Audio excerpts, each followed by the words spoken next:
You! Stop right there! I said stop! Officer, stand down. Look at my uniform. I don't care! Get on the ground now! You are making a grave mistake. Stop resisting! You're under arrest! I'm not resisting, officer.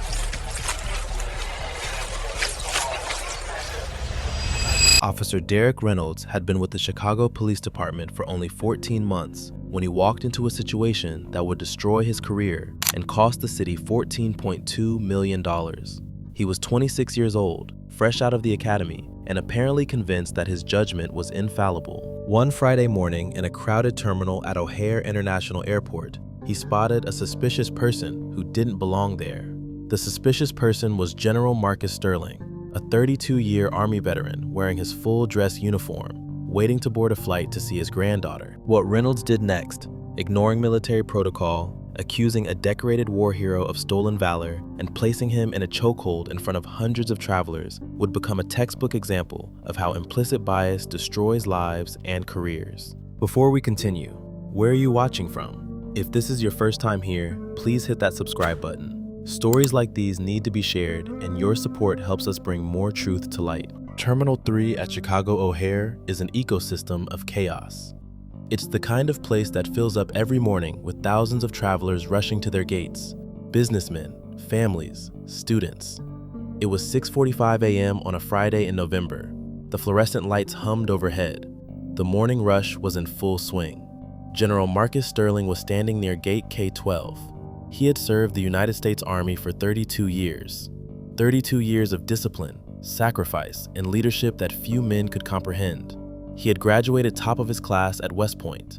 He had served 3 tours in Afghanistan, 2 in Iraq.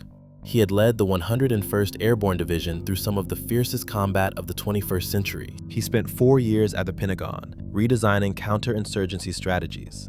He had briefed 3 different US presidents in the Situation Room. On his chest, he wore the Distinguished Service Cross, the Silver Star, 2 Purple Hearts, and the Legion of Merit.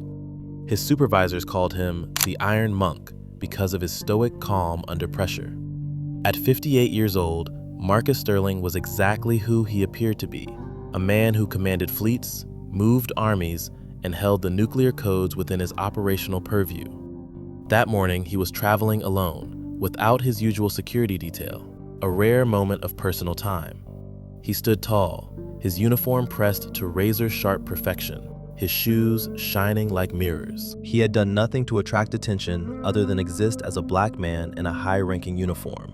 But to one person in that terminal, General Sterling's presence was a problem, and that person had decided to do something about it. Officer Derek Reynolds was roaming the terminal looking for suspicious indicators. In his short 14 months on the force, he'd compiled a record that should have raised red flags at every level of supervision. 9 complaints. 9. 7 of them involved allegations of racial profiling or harassment of minority travelers. Reynolds had a pattern. He responded aggressively to people of color in spaces where he didn't think they belonged. A Hispanic pilot he detained for having a suspicious ID. An Asian surgeon he stopped for walking too fast. Reynolds believed he had a sixth sense for criminals. In reality, he had a deep-seated inability to process the idea of minority success. When he saw General Sterling, his brain rejected the image. A black man with 4 stars? A black man with that many medals? In Reynolds' limited worldview, this had to be stolen valor, a civilian dressing up to get free upgrades or attention. Reynolds texted his girlfriend at 6:42 a.m. The text message would later become Exhibit A in federal court. He wrote, "LOL, seeing a guy playing soldier at Gate K. Gonna go bust him for stolen valor. Be right back." This wasn't an investigation. It was a game. He marched across the terminal, hand resting on his taser, adrenaline spiking for a confrontation that existed only in his head. Do you think police training needs to specifically address stolen valor assumptions? Drop your answer below. General Sterling didn't notice the officer until Reynolds was 3 feet away, invading his personal space. When the general looked up, he saw a young officer, chest heaving, aggressive posture. Sterling had trained thousands of young men. He recognized fear and incompetence immediately. The disrespect was palpable. People nearby stopped pulling their luggage, heads turned. When Sterling stood up to his full height, towering over Reynolds, the power dynamic shifted physically, but Reynolds couldn't accept it psychologically. This was the breaking point. Reynolds couldn't handle the dismissal. He couldn't handle a black man speaking down to him. When he shouted, "You're detained," he wasn't enforcing the law. He was trying to reclaim his fragile ego. Reynolds panicked. He saw non-compliance. He saw a threat. He reverted to his worst instincts. He lunged. He didn't go for handcuffs. He went for the neck. Reynolds wrapped his arm around the general's throat, applying a lateral vascular neck restraint, a move banned by the department 3 years prior due to its lethality. The general stumbled back, shock registering on his face. For the first time in decades, he wasn't in control of his own physical safety. Sterling dropped to one knee on the cold terrazzo floor. He was gasping for air. His vision blurred at the edges. In that split second, decades of combat training flooded his mind. He knew how to imprison an attacker. He knew exactly where to strike to break Reynolds' grip. But he also knew the rules of engagement in America. If a black man, even a 4-star general, fights back against a white police officer in a crowded airport, he doesn't get the benefit of the doubt. He gets shot. So, General Marcus Sterling made the most difficult tactical decision of his life. He surrendered. He went limp. He allowed this 26-year-old rookie who had never seen combat to slam a decorated war hero into the ground face first. The impact was sickening. The sound of heavy brass metals, the silver star, the purple hearts, crushing against the stone floor echoed through the silent terminal. Reynolds drove his knee into the general's spine, putting his full weight on a man who had dedicated his life to defending the Constitution. Reynolds yanked the general's arms back at an unnatural angle to cuff him. The cuffs were tight, deliberately tight, the metal biting into wrists that had signed orders mobilizing thousands of troops. The arrest itself was a spectacle of humiliation. Reynolds didn't just escort him, he paraded him. He pulled the general up by the handcuffs, forcing a man of immense dignity to walk bent over in pain. They walked past the very gate where the general was supposed to board his flight. They walked past families staring in horror, past businessmen recording on their phones. "See this guy?" Reynolds announced loudly to the onlookers, desperate to validate his actions. "Stolen valor, pretending to be a soldier. Disgusting." Imagine the weight of that moment. A man who had briefed presidents, a man responsible for the nuclear triad, being marched through a public terminal like a common criminal by a boy who didn't understand the uniform he was mocking. Reynolds shoved Sterling into the back of his patrol car, number 492, parked at the curb. The general's uniform, meticulously maintained for years, was torn at the shoulder. His ribbon rack, which told the story of 30 years of American warfare, was bent and hanging loose. He sat in the cramped, hard plastic seat of the squad car. The smell of stale coffee, old sweat, and industrial cleaner filled the air. A plexiglass divider separated him from the man who had just assaulted him. For a man used to traveling in armored convoys or aboard military jets, the claustrophobia was immediate.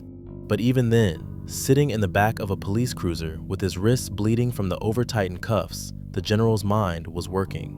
He wasn't panicking. He wasn't crying out. He was strategizing. He began to memorize.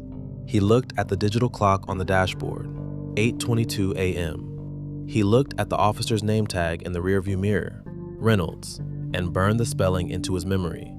He noted the route they were taking. He was gathering intelligence for the war that was about to come. The drive to the precinct took 15 minutes. For Reynolds, it was a victory lap. He played loud music, drumming his fingers on the steering wheel, texting with one hand while driving. He was already composing the story he would tell his buddies at the bar later, how he took down a fake general for Sterling. Those 15 minutes were an exercise in supreme discipline. He sat in stony silence, staring out the window at the city he had sworn to protect, now being treated like a prisoner of war on his own soil. He thought about his granddaughter, Maya. He thought about the empty seat on the plane where he should be sitting right now. And with every mile, his resolve hardened. This wasn't just a mistake anymore. It was an insult to every soldier who had ever worn the uniform. When they arrived at the precinct, the indignity escalated.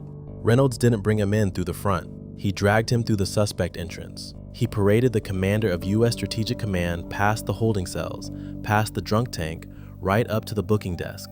The desk sergeant, a veteran named Miller, looked up from his paperwork. He saw Reynolds beaming with pride, and then he looked at the man in handcuffs. Miller paused. He had served in the Marines in the 90s. He knew what a dress uniform was supposed to look like. He saw the fabric, the stitching, the specific placement of the medals. "What do we have here, Reynolds?" Miller asked, his voice hesitant. "Felony fraud," Reynolds bragged, slamming the paperwork down. "Stolen valor, plus resisting arrest and assaulting an officer. Guy refused to show ID." Miller looked at Sterling. The general stood erect, chin up despite the handcuffs. His eyes bored into Miller's soul. Sergeant Sterling said, his voice calm but icy, "I advise you to check the regulations on arresting a 4-star general before you process this paperwork." Reynolds laughed. "Don't listen to him, Sarge. He's committed to the bit." But Miller wasn't laughing, however. Protocol is protocol until proven otherwise. Sterling was a suspect. They proceeded with the booking. They took the hands that had signed treaties and nuclear protocols and they pressed them into black ink pads. Roll left, roll right. They stood him against the height chart. "Turn to the side," Reynolds ordered. The flash of the mugshot camera went off, a photo that would later appear on the front page of the Washington Post. Then came the final humiliation. "Remove your belt and your shoelaces," Reynolds commanded. Suicide prevention protocol. General Sterling, a man who held the highest security clearance in the Western Hemisphere, was forced to strip off his belt and unlace his dress shoes while rookie officers watched. He was stripped of his dignity piece by piece. Then they led him to a holding cell. The heavy steel door slammed shut with a finality that echoed through the block. He was locked in with a man arrested for public intoxication who was currently sleeping on the floor. Sterling sat on the cold metal bench. He took a deep breath, centering himself. He checked his watch. They hadn't taken that 9:05 a.m. He had been in custody for nearly an hour. The shock had worn off. Now it was time to work. He stood up and walked to the bars. He rattled them once, sharply. "Officer," he called out. His voice commanded the entire room. It wasn't a request, it was an order. The guard, a different officer, walked over, looking annoyed. "What do you want?" "Keep it down. I am entitled to one phone call," Sterling said, "and I am making that call now." The guard rolled his eyes, unlocked the cell, and led him to a wall phone in the hallway. Yeah, local calls only. Make it quick, buddy." General Sterling picked up the receiver. He didn't call his wife. He didn't call a lawyer. He didn't call the mayor. He dialed a specific sequence of numbers that very few people in the world possess. The phone rang once. In a secure subterranean bunker beneath Arlington, Virginia, Pentagon Operations Center, a crisp voice answered. Sterling spoke clearly, every word weighted with authority. "This is General Marcus Sterling, authorization code Alpha 9 Zulu Tango. I am being held hostage by armed elements of the Chicago Police Department at the 12th District Precinct. Secure this line and initiate immediate extraction protocols." There was a moment of silence on the other end. Then the tone of the operator changed instantly. "Code authenticated. General, we are tracking your location. Stand by. Assets are mobilizing." Sterling hung up the phone and looked at the guard. "You might want to call your supervisor," Sterling said quietly. "You're going to need him." The reaction was swift and terrifying. When the Pentagon hears that a 4-star general is being held by armed elements, they do not assume it is a misunderstanding. They assume it is a national security crisis. Within 15 minutes, the phone lines at the Chicago Police Department began to melt down. The first call came from the FBI field office in Chicago. The special agent in charge didn't ask what happened. He screamed that he was en route. The second call came from the Department of Defense Legal Counsel. The third call came from the mayor of Chicago, who had just been woken up by a frantic call from the White House Chief of Staff. Back at the precinct, the atmosphere shifted. The desk sergeant Miller received a call that made the blood drain from his face. He stood up, looking at the holding cell with horror. "Reynolds," Miller screamed. "Get out here. What did you do?" Before Reynolds could answer, the front doors of the station burst open. It wasn't a lawyer. It was a phalanx of 6 federal agents in tactical gear, followed by 2 military JAG officers in full dress uniform. The station went silent. The lead FBI agent walked straight up to the desk. "Where is General Marcus Sterling?" Miller pointed a trembling finger toward the hallway. He's in the phone area." The agents rushed past the desk. Reynolds was standing by the coffee machine, laughing with another officer. He looked up, confused. He saw the tactical gear. He saw the military uniforms. And then he saw General Sterling. The general was standing by the payphone, shoeless, beltless, but looking like a god of war. The military officers didn't arrest him. They snapped to attention and saluted him. Reynolds dropped his coffee cup. It shattered on the floor, the dark liquid splashing over his boots. General Sterling returned the salute, then pointed a finger directly at Reynolds.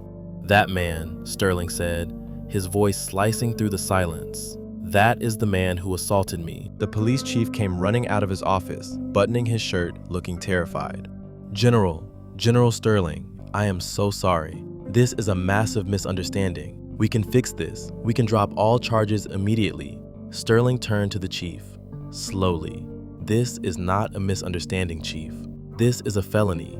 This officer attacked a federal official based on racial bias. He denied my identification. He assaulted me. He kidnapped me." "Kidnapped?" the chief stammered. "Unlawful detention of a federal officer is kidnapping," Sterling said. "FBI, take him into custody right there, in his own precinct, surrounded by his colleagues." Officer Derek Reynolds was handcuffed. The same handcuffs he had used on the general were slapped onto his wrists. The irony was heavy enough to crush the building. Reynolds looked at his sergeant for help, but Miller looked away. No one was going to save him. The legal battle that followed was bloodless but brutal. The lawsuit filed 3 weeks later was a masterpiece of legal destruction. It named Officer Reynolds, the City of Chicago, and the Department of Aviation Security. The counts were extensive: assault on a federal officer, false imprisonment, deprivation of civil rights under color of law, defamation of character for the stolen Valor accusations. The investigation revealed Reynolds' text messages to his girlfriend, "Gonna go bust a fake soldier, LOL." It revealed his pattern of 9 prior complaints targeting minorities. It revealed that his training officer had flagged him for excessive aggression, but the department had ignored it. The city attorneys took one look at the body cam footage, the footage of a 26-year-old choking a 58-year-old war hero, and told the mayor, "Pay him. Pay him whatever he wants. If this goes to a jury, they will bankrupt the city." The settlement was historic: $14.2 million. It was the largest single payout for a police misconduct case in Chicago history. But General Sterling didn't buy a yacht. He didn't buy a mansion. He started the Sterling Legal Defense Fund, a nonprofit dedicated to providing top-tier legal representation for veterans and minorities who have been victims of police misconduct. He turned his trauma into a weapon for others. As for Officer Derek Reynolds, the consequences were total. He was fired immediately, but that wasn't the end. The federal prosecutor took up the case. Assaulting a federal officer is a federal crime. Reynolds was indicted. He faced a jury that watched the video of him choking a man who had dedicated his life to defending their freedom. He was found guilty. He was sentenced to 5 years in federal prison. He lost his pension, his freedom, and his right to ever own a firearm again. General Sterling testified at the sentencing. He stood tall, looking Reynolds in the eye. "I have faced the Taliban," he told the court. "I have stared down insurgents. I have never felt more unsafe than I did in the grip of Officer Reynolds. Not because he was strong, but because he was righteous in his ignorance. He saw my skin and decided my rank was a lie." This story isn't just about one rogue rookie. It's about the culture that empowered him. How does a system allow an officer with 9 complaints to patrol an international airport?